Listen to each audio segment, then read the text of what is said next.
Прайшоў час. 33 гады мінула ад нараджэння Езуса Хрыста. Ён асуджаны на смерць. Але Марыя маўчыць.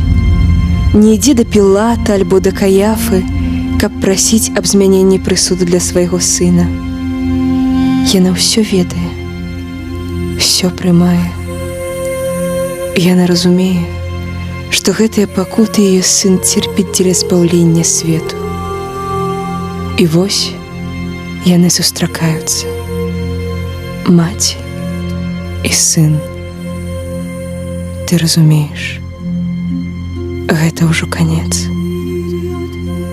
Як гэта? Глядзець на свайго адзінага сына і ведаць, што праз некалькі гадзін ён памрэ.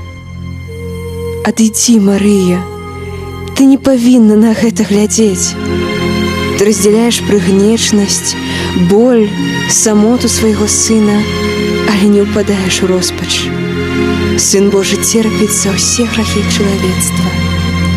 Ты церпіш разам з ім. Што мне сказаць табе? З чым параўнаць цябе, дачка Єрусалима?